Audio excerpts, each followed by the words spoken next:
Pada hari ini, Selangor FC akan bermain menentang pasukan Lion City Sailors FC pada saingan ACL 2. Pemangku jurulatih Selangor FC, Christopher Gamel tetap yakin dengan kemampuan anak buahnya menjelang aksi kedua, saingan kumpulan di ACL 2. Lion City Sailors tidak pernah kalah di tempat sendiri. Gamel sedar dengan rekod baik Lion City Sailors, tetapi itu bukan penghalang buat Selangor FC untuk mencipta kemenangan.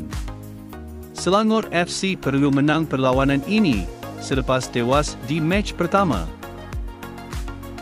Ini apa kata Gamel, kita tahu Lion City Sailors amat kuat di gelanggang sendiri.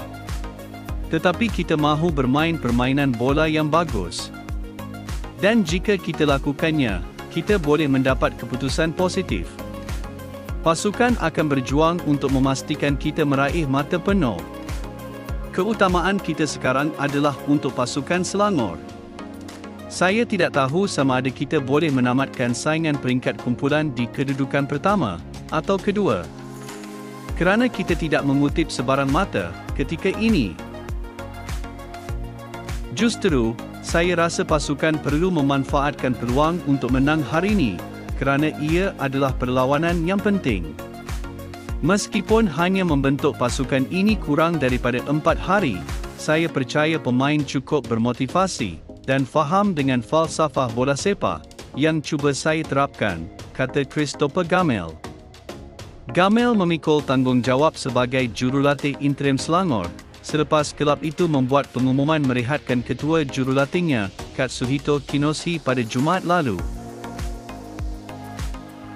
Christopher Gamel lulus ujian pertama selepas mengemudi skuad pilihan Selangor, menewaskan pilihan Singapura 2-1 dalam aksi Piala Sultan Selangor yang berlangsung di Stadium Merdeka.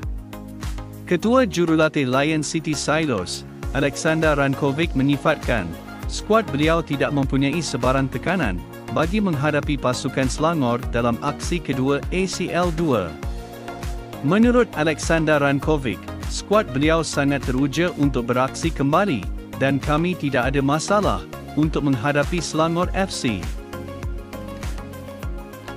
Bagi yang mahu menonton perlawanan ini secara siaran langsung, anda boleh menonton perlawanan ini di saluran Astro Arena 803. Ini kerana perlawanan ACL 2 di antara pasukan Selangor FC menentang pasukan Lion City Sailors akan disiarkan secara langsung di Astro Arena 803. Perlawanan akan bermula pada pukul 6 petang ini. Kita harapkan pasukan Selangor FC mampu menewaskan pasukan Lion City Sailors dan mengutip 3 mata penuh.